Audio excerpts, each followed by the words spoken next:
ইনকলাব মঞ্চের প্রধান, সেই দলের নির্বাহী প্রধান মিস্টার ওসমান হাদিকে গুলি করা হয়েছে। অলরেডি আপনারা এই কাহিনী জানেন, এবং সে ঢাকা মেডিকেল কলেজ থেকে এই মুহূর্তে যখন আমি ভিডিওটা করছি, ঢাকা মেডিকেল কলেজ হসপিটাল থেকে তাকে এভার কেয়ার হসপিটালে ট্রান্সফার করা হচ্ছে। আর আপনারা জানেন এভার কেয়ার হসপিটালটা বেশ আলোচিত এই মুহূর্তে, কারণ সেখানে বেগম খালেদা জিয়ার চিকিৎসা চলছে। তো বেগম খালেদা জিয়া মুমূর্ষু অবস্থা এই মুহূর্তে এভার কেয়ার হসপিটালে। আর মানে নিউজগুলো যেভাবে বলছিল, তো সেই অনুযায়ী এই ওসমান হাদিও মুমূর্ষু অবস্থায় মানে ওই এভার কেয়ার হসপিটালে ভর্তি। তো প্রথম তো এক নিউজে শুনলাম সে বলে কোমায় চলে গেছে, আবার আরেক নিউজে বলতেছে যে না, সে আইসিইউতে আছে। তো যাই হোক, কোমায় থাকুক আর আইসিইউতে থাকুক, বেচারা তো গুলিবিদ্ধ হয়েছে, তাই না? বেচারা তো গুলিবিদ্ধ হয়েছে, তো এটা তো খুব দুঃখজনক ঘটনা, মারাও যেতে পারতো। তো এখন এটা নিয়েও ভাই পলিটিক্স শুরু হয়েছে, বুঝছেন? এখন এটা নিয়েও পলিটিক্স শুরু হয়েছে। তো কিছু কিছু কন্টেন্ট ক্রিয়েটর দেখলাম ভিডিও করছে, মানে আমার দোষ দিয়ে না, আমি কিন্তু বলতেছি না, তাদের কথা বলতেছি। তো তারা বলতেছে যে সে যে মসজিদ থেকে নামাজ পড়ে বের হয়ে একটা রিকশায় উঠলো। তো রিকশায় উঠে অন্যদের সাথে যখন যাচ্ছিল, তখন খুব কাছ থেকে কিন্তু তাকে গুলি করা হয়, খুব কাছ থেকে গুলি করা হয়। আর আপনারা জানেন, খুব কাছ থেকে যখন গুলি করা হয়, তো সেই গুলি মানে মিস হওয়ার কথা না, ইম্পসিবল। ভাই, পিস্তল আমারও আছে, বুঝছেন? আমেরিকাতে যারা থাকে, এই ফায়ার গান রাখা বৈধ আমেরিকাতে। 18 বছর 21 বছর বয়স হইলে, আর আপনি যদি পাগল টাগল না হন, মেডিকেলি সিক না হন, তাহলে আমেরিকার আইন অনুযায়ী ব্যাকগ্রাউন্ড ভালো থাকলে তো আপনারা প্রত্যেকে একটা করে গান, একটা দুইটা তিনটা করে গান আপনারা বাড়িতে রাখতে পারবেন। আমার নিজেরই পিস্তল আছে, তবে সেই পিস্তল আমি ওই ট্রেনিং নেওয়ার সময় ইনডোরে চালাইছি, কিন্তু কোনো দিন বাস্তবে কারো উপরে গুলিটুলি করার সৌভাগ্য আমার হয়নি, বুঝছেন? কারো উপরে গুলিটুলি করার সৌভাগ্য হয়নি। যদি ইন ফিউচারে কোনো দিন বাংলাদেশে আসি, আর যদি আমাকে সাথে করে নিয়ে আসতে দেয় প্লেনে, তাহলে হয়তো বাংলাদেশে যদি এটা কাজে লাগতেও পারে, কিন্তু আমেরিকাতে মনে হয় না কাজে লাগবে, কারণ সেই পিস্তল নিয়ে আজ থেকে প্রায় 10-12 বছর হয়ে গেছে, কখনই কাজে লাগেনি। ওই আমার গাড়িতেই থাকে সবসময়। তো এখন খেয়াল করে দেখেন, তো আমি তো কারো উপরে গুলি চালাইনি, কিন্তু বিশ্বাস করেন যতটুকু ট্রেনিং আমার আছে, আমি কিন্তু মোটামুটি 10 ফিট 20 ফিট দূর থেকেই কাউকে ফেলে দিতে পারবো। আমি নিচে 10 ফিট 20 ফিট দূর থেকে আমি কাউকে ফেলে দিতে পারবো। তো আর এখন এই ওসমান হাদির ক্ষেত্রে দেখেন, এত কাছ থেকে গুলি করছে, এবং খেয়াল করেন না মাথা ডাইনে, না বায়ে, না উপরে, না নিচে, একেবারে কানের লতিটার এই জায়গাতে, আর এইটা তো মনে করেন এমনি একটা ফ্লেক্সিবল, কানের লতিও তো ফ্লেক্সিবল, যে গুলি যে লাগবে না, লেগে কি হবে, লেগে দিকে চলে যাবে, এটা ছিদ্র করার কোনো সুযোগ নেই। কানের ভিতরে গুলি কোনোদিনও ছিদ্র করবে না, গুলি লেগে ওখান দিয়ে চলে যাবে, হয়তো কান একটু ছিঁড়ে যাবে, এটা সত্য কথা, কিন্তু কান বাস্ট হয়ে যাবে না, কানের ভিতরে ঢুকবে না, কারণ সে সাইড থেকে একেবারে কাছ থেকে ঠেকে গুলি করছে, যেটাকে বলা যায় আর কি। আর এইভাবে যদি গুলি করে, তাহলে তো বুঝে নি, তো মানুষের তো লাইফ থ্রেট না, এটা লাইফ থ্রেট হতেই পারে না। কীভাবে লাইফ থ্রেট হয়? পায়ে গুলি লাগলে মানুষ পঙ্গু হয়ে যেতে পারে, হাতে গুলি লাগলে লুলাও হয়ে যেতে পারে, মাথায় গুলি লাগলে মারা যাবে, মাথায় গুলি লাগলে বাঁচার চান্স একেবারেই কম, বুঝছেন? আর বুকে গুলি লাগলে তো কোনো কথা নেই, বুকের আবার বিভিন্ন অঙ্গ প্রত্যঙ্গ আছে। তো এই ক্ষেত্রে যে বা যারা তাকে গুলিটা করেছে, আমার কাছে কেন জানি মনে হচ্ছে, এই নিউজগুলো আপনারা মিডিয়াতে দেখেননি, কারণ বাংলাদেশের মানুষ তো হুজুগে পাগল, বাংলাদেশের মানুষের হুজুগে পাগল। তো আপনাদের আর কে বুঝাইবে, বুঝছেন? আপনাদের যদি বুঝাইতে পারে বইকা ঠিকে, আমার শ্বশুরই আপনাদেরকে বুঝাইতে পারে। ওই চৌধু জনতা বইলা 2-4টা গালি দিবে, আমার শ্বশুরের কাছ থেকে শুনেন চৌধু জনতার গালি, আর আমার কাছ থেকে শুনেন লুঙ্গি বাহিনীর গালি। আমার শ্বশুর আপনাদেরকে নাম দিয়েছে চৌধু জনতা, আর আমি নাম দিয়েছিল লুঙ্গি বাহিনী। তো যাই হোক, আপনাদেরকে কে বুঝাইবে, এবার পয়েন্টটা খেয়াল করেন আপনারা। এখন হাদি ভাইকে যদি মারার উদ্দেশ্যই থাকতো, আমার কাছে যেটা মনে হচ্ছে, আমি অনেকগুলো ভিডিও আমি দেখেছি, তো সেখানে মনে করেন হাদিকে যদি মারার উদ্দেশ্যই থাকতো, তো যে ব্যক্তি এত কাছ থেকে তাকে গুলি করতো, সে তো 1 ইঞ্চি দূরে মাথার পিছনে এখানে গুলি করতে পারতো। খুব কাছ থেকে গুলি করছে রে ভাই, খুব কাছ থেকে গুলি করছে, দূর থেকে না। তো এখন মনে করেন একবার যেটাকে বলে ঠেকায় গুলি করা, আপনি যদি কাউকে ঠেকায় গুলি করেন, যে মনে করেন আমার আঙ্গুলি গুলি করবেন, আপনি তো পিস্তল আঙ্গুলির ভিতরে রেখে গুলি করতে পারেন না। তো এখন যে ব্যক্তি গুলি করছে, একেবারে ঠেকায় কানটার উপরে গুলি করছে, কেন? 1 ইঞ্চি 2 ইঞ্চি আগে পিছিয়ে করলেই তো হাতে মারা যেতে পারে। আর কেউ যদি কাউকে গুলি করে এবং এই ধরনের প্ল্যান নিয়ে আসে, এটাকে বলে সুপারি নেওয়া আর কি। যদি এই ধরনের সুপারি নিয়ে কেউ যদি আসে কাউকে মারার জন্য, তাহলে তো সে ভাই পুরা মাথায় মারবে, বুকে আছে, আরও জায়গা আছে, পয়েন্ট অফ ইন্টারেস্ট তো আরও জায়গা আছে, বুঝছেন? তো সেখানে পয়সা এই কানটার ভিতরে মারলো কেন, যেটা কখনো লাইফ থ্রেট হতে পারে না। তো যাই হোক, তাকে বেছে কানটার ভিতরে মারছে, রক্ত তো পড়ছে, গায়ে কিছু রক্ত লাগছে। তো এখন তো তাকে নিয়ে এখন আইসিইউ, এইচইউ, coma, ever care hospital, Dhaka medical hospital, সেখানে দিকে দৌড়াদৌড়ি। আরেকটা জিনিস, খুব অদ্ভুত জিনিস আমার চোখে পড়লো, এই ভিডিওটার উপর আমি সাইডে দিয়ে দেবো না, আপনারা দেখে নিন। সম্ভবত এটা ঢাকা মেডিকেল কলেজ হসপিটালের দৃশ্য। তো ঢাকা মেডিকেল কলেজ হসপিটাল কিন্তু বাংলাদেশের সরকারি হসপিটালগুলোর ভিতরে সবচেয়ে সেরা। ঢাকা মেডিকেল কলেজ হসপিটাল বাংলাদেশের সবগুলো হসপিটাল থেকে একদমই সেরা। তো সেখানে মনে হয় তাকে চিকিৎসা দেওয়া হচ্ছিল, এটাকে তার প্রাথমিক চিকিৎসা বলতে পারেন না, because it is a complete hospitals, তাই না? তো এই ধরনের ট্রিটমেন্টের সব তো ব্যবস্থা সেখানে থাকা উচিত। তো এখন হাদিকে যখন ওই ট্র্যাচারে রাখা হয়েছে, তখন তাকে দেখলাম যে বেলুন দেখছেন, কখনো বেলুন তো দেখছেন, ওই যে পোলাপান ফোকনা ফোলায় আর কি। তো বেলুন দিয়ে নাকে অক্সিজেন দিয়ে রাখছে এবং বেলুনকে টিপতেছে, বুঝছেন? বেলুনকে টিপতেছে আর ওই হাদির নাক দিয়া অক্সিজেন যাইতেছে আইতেছে, বুঝছেন? মানে এক্সট্রা অক্সিজেন দেওয়া যেটাকে বলে, এইগুলো কাহিনী। তো এখন 2025 সালে এসে ঢাকা মেডিকেল কলেজ হসপিটালের মতো এরকম একটা জায়গাতে বেলুন দিয়ে কাউকে অক্সিজেন দেওয়া, বাকি এটা আপনারা বুঝানেন যে বাংলাদেশের চিকিৎসা ব্যবস্থার হসপিটালগুলোতে কী হয়, বাকি এটা এবার বুঝানেন। আর হাদির মতো লোক আলোচিত সমালোচিত, তাই না? আলোচিত সমালোচিত, তো তার ট্রিটমেন্টে তো সেই লেভেলের হওয়ার কথা। ঢাকা মেডিকেলে যাক আর এবার কেয়ারে যাক, আর তাকেই যদি বেলুন দিয়ে অক্সিজেন দেয়, তাহলে বাকিগুলোর কী অবস্থা সারা বাংলাদেশের মানুষের আল্লাহ মাহবুব জানে, বুঝছেন? আল্লাহ মাহবুব জানে। আরেকটা কাহিনী হলো, সেই পাশে আবার আরেক লোক ছিল, 3 ব্যাগ রক্ত হাতে তার, সেই রক্তগুলো হাতে নিয়ে সে হাতির পিছনে দৌড়িতেছে, স্ট্রেচারে নিয়ে হাতিকে নিয়ে যাওয়া হচ্ছে। এগুলি ভাই কোথায় পেয়েছেন? একটা স্ট্রেচার যেখানে পেশেন্টকে শুয়ে রাখা হয়, সেই স্ট্রেচারের ভিতরে সব ধরনের সিস্টেম থাকে। ওই স্ট্রেচারের পাশে কি একটা ডান্ডাও লাগাতে পারলেন না আপনারা? সেই স্ট্রেচারের পাশে কি একটা ওই যে বড় ডান্ডাও লাগাইতে পারলেন না আপনারা? যে ডান্ডার ভিতরে অন্তত এই অক্সিজেনটাকে লাগিয়ে রাখতে পারেন, এই ডান্ডার ভিতরে অন্তত কয়েক ব্যাগ রক্ত ঝুলে রাখতে পারেন। এই ডান্ডায় লাঠির দাম কত রে ভাই? তার মানে হাসপাতালের বেডে সেটাও নাই, রক্ত নিয়ে দৌড়িতেছে আর একজনে বেলুন দিয়ে পাম্প করতেছে। তো এই দৃশ্য দেখে তো আমার কাছে মনে হইল না সে কোমা বা আইসিইউ বা এরকম যার মতো কোনো কিছু।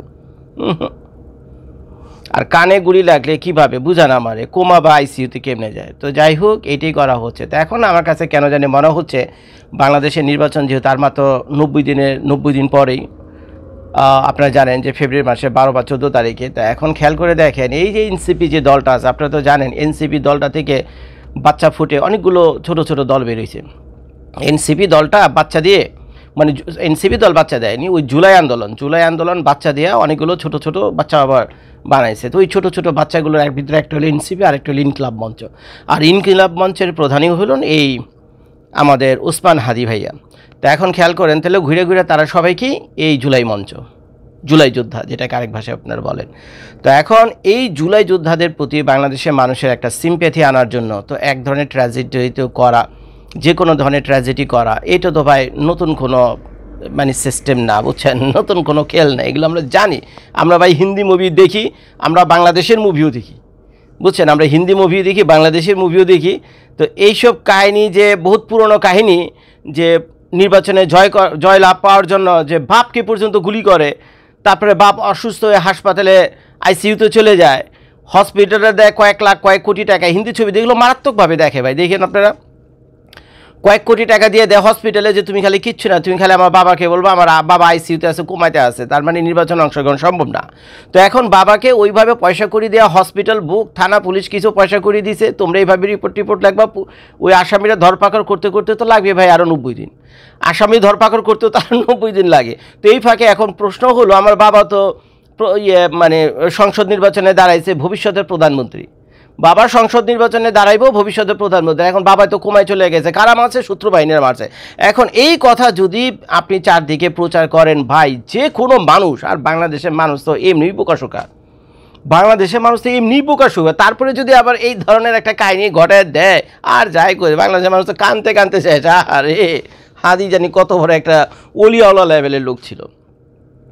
চোর থাকুক, ভালো থাকুক, খারাপ থাকুক, বুঝছেন, আমি হাদিকে সমালোচনা করতে গিয়ে বলতেছেন এগুলো হয়, এগুলো আপনাদেরকে ভেবে দেখতে হবে। এখন চোর থাকুক, বাটপার থাকুক, যাই থাকুক, সে যেহেতু একটা বাটে বেড়ে গেছে বা তাকে বাটে ফালানো হয়েছে, বা যাকে আরেক ভাষা বলে থেকে বলির পাঠা, বাট তুই হবি বলির পাঠা, তোকে বলির পাঠা বানাবো, তারপরে আমরা যারা যারা আছে তার এটার ফায়দা লুটুম। তো এখন যেহেতু জুলাই যোদ্ধাদের একজন নেতা এইভাবে গুলিবিদ্ধ হয়েছে, সারা বাংলাদেশের পত্রপত্রিকার আজকে খুলে দেখেন এটি নিউজ, এবং বাংলাদেশের টোটাল একটা ফোকাসটা, নিউজের ফোকাস এবং যারা নেটিজেন্স রয়েছে তাদের ফোকাস এখন বর্তমানে কিন্তু এই এনসিপি, জুলাই যোদ্ধা এবং হাদিকে কেন্দ্র করে, এবং এটা সাকসেসফুলি তারা করতে পেরেছে। আর না হলে চিন্তা করে দেখেন, গুলি এদিকে লাগে, মাথায় লাগে না কেন, আমারে বুঝান। এইটার ব্যাখ্যা আপনারা যারা দেখতেছেন ভিডিওটা নিচে কমেন্ট করে যাবেন, বকা দিয়েন না, কমেন্ট করে যাবেন। আসেন আমরা আলোচনা সমালোচনা করি, টেবিলে বসি, দেখি। আর বাংলাদেশের পুলিশ তো বুঝছেনি কী অবস্থা, বাংলাদেশের পুলিশের অবস্থা তো বুঝছেনি, অল্প কিছু টাকা দিলেই বাংলাদেশের পুলিশকে সহজেই নেওয়া যায়। আর তাছাড়া যে দলের হয়ে সে কাজ করে, যে জুলাই যোদ্ধাদের দলের হয়ে কাজ করে, তো তাদের মোটামুটি তো আগামী নির্বাচনে ভালো একটা আসন টাসন অন্যদের সাথে ভাগাভাগি পেয়ে সংসদে যাওয়ার কথা। তো যার ফলে পুলিশ ভাই যারা আছে, বুঝছেন, তো পুলিশ ভাইরাও কিন্তু তাদের কথাতে কাজ করতে বাধ্য, এবং তাদেরই দুইজন, তাদের সাথেরই দুইজন, কিন্তু দুইজন না, 4 জন ছিল মোট এই উপদেষ্টাদের মধ্যে ছিল। শুনলাম এই 2 দিন আগে বলে 2 জন উপদেষ্টা সেখানে পদত্যাগ করছে। ভাই, পদত্যাগ করার আগে পর্যন্ত পুরো প্রশাসন তো তাদের নিয়ন্ত্রণে ছিল। এখন যারা যদি পুলিশকে কায়দা কইরা যে তুমি এমনি করবা, খালি ধরপাকড়ের ভিতরে রাখবা 90 দিন পর্যন্ত, তখন হাদিরে গুলি করছে, কোথায় গুলি করছে, কানে গুলি করছে, এবং কানে গুলি করার জন্য কি সে কোমাতে চলে গেছে। মুখটা খারাপ হয়, ভাটপাড়ির আর জায়গা পায় না। তো যাই হোক, আমার মতো জর্জ, আমাকে বুঝাইতে তাদের বহুত কষ্ট হবে, বুঝছেন, আমাদেরকে বুঝাইতে, আমার কাছ থেকে একটা ভোট নিতে হলে, বুঝাইতে হলে অনেক ভেবে চিনতে, বুঝছেন, তাদেরকে আমার সামনে এসে দাঁড়াইতে হবে। আর আপনারা তো বোকাশোকা মানুষ, এখন হাদির কানে গুলি লাগছে, সুবহানাল্লাহ, আলহামদুলিল্লাহ, রাব্বুল আলামিনের কাছে আপনি দোয়া দুধ পড়া শুরু করছেন, কিন্তু আপনারা ভুলেও জানবেন না, কেউ আপনাদের এসে বলবেও না যে এই বেচারা হাদিকে বলির পাঠা বানানো হয়েছে। এই হাদিকে বলির পাঠা বানানো হয়েছে, হয়তো তার সাথে একটা আন্ডার দ্য টেবিলে কন্ট্রাক্ট হয়েছে, বেটা ওই কানকুনি হয়ে গেছে, সিঙ্গাপুরে গিয়ে সুন্দর কানকুন আবার ঠিক করে দেবে। এটা একটা ছোটোখাটো প্লাস্টিক সার্জারি, কানের তো সামান্য কিছু মাংস পেশি, তাই না, সামান্য কিছু মাংস টাংস ঝুলে রয়েছে এখানে, বুঝছেন।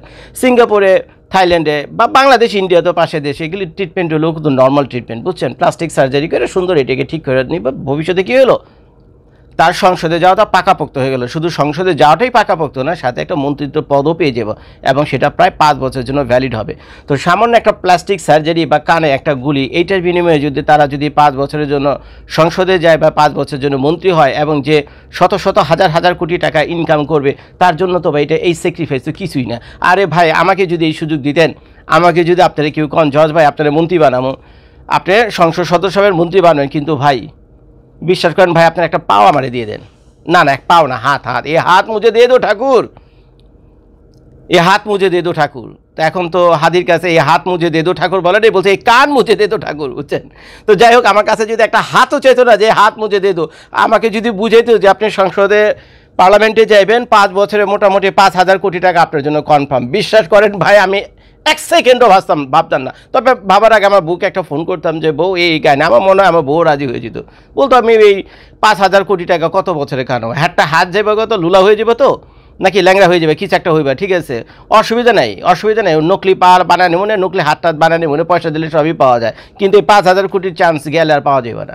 তো এই হয়েছে হাদির ক্ষেত্রে পুরো ব্যাপারটা। তো যাই হোক, আমার কাছে বিষয়টা এমন মনে হলো, আমি যতটা নিবিড়ভাবে নিউজগুলো দেখেছি, এক একটা নিউজের ভাষা আমি পড়েছি, কেউ বলে কমায় গেছে, কেউ বলে আইসিতে গেছে, ওনার বুকে কিছু রক্ত ছিল, এই এত রক্ত আইলো কই থেকে, কানে তো লাগলে আপনাদের কানে আমি একটা লাঠি দিয়ে বাড়ি দিবে, আপনার কানটা কেচি দিয়ে কেটে দিই, আপনার কান কেচি দিয়ে কেটে দিলে কি এত রক্ত পড়বে, তার শরীর উপরে যা রক্ত ছিল সেটাও প্রশ্ন, এত রক্ত আসলো কই থেকে।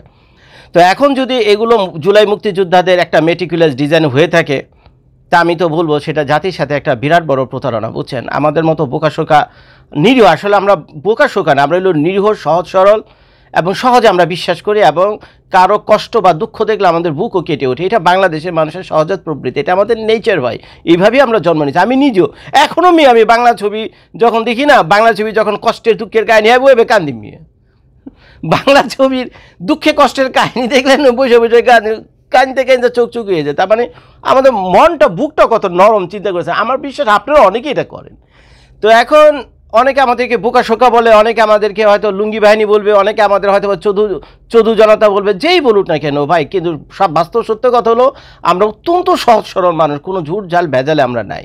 তো হাদিকে আমরা এভাবে হসপিটালে এই পর্যন্ত যেতে দেখছেন, হসপিটালে যাওয়ার আগের কাহিনী, পরের কাহিনী, ট্রিটমেন্টের কাহিনী, পুলিশ ইনভেস্টিগেশনের কাহিনী, আবি যাবি সব জিনিস যদি আপনারা একত্রিত করেন, তাহলে আপনাদের মনে একটাই প্রশ্ন এবার কী রে ভাই, একটা কানে এত কাছ থেকে গুলি করছে, গুলি তো 1 ইঞ্চি এদিক সেদিক, ভাই ঠেকে গুলি করে, এটাকে বলেন ঠেকে গুলি করে, যেটাকে বলে, বুঝছেন? তো ঠেকে গুলি করে বাট কি দুঃখ, ঠেকা পড়ছে, কানটাই গুলি করে, যদি মারার ইচ্ছে থাকতো তো কল্লার ভিতরে মারতে পারতো, মাথায় মারতো না, সে মারেনি, বুঝছেন?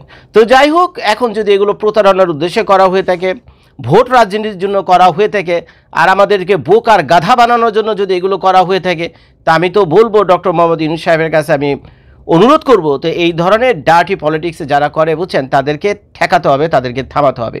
যদি তারা সত্যি সত্যি এগুলো করে থাকে, তাহলে সারা জীবনের জন্য তাদেরকে রাজনীতি করা থেকে নিষিদ্ধ করে দিতে হবে, বুঝছেন, পুরো পলিটিক্স থেকে নিষিদ্ধ করে দিতে হবে।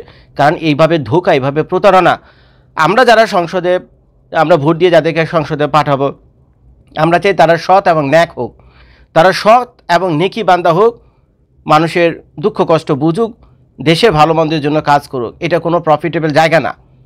সংসদ বা মন্ত্রী হওয়া, একজন সাংসদ বা মন্ত্রী হওয়া কিন্তু এটা কোনো প্রফিটেবল বিজনেস না, যাওয়া এটা কোনো ওই ধরনের কোনো কিছু নেই। এটা মহৎ একটা জায়গা, যে সেখানে গিয়ে কোটি কোটি মানুষের সেবা করার একটা বিরাট সুযোগ পেয়ে যায়।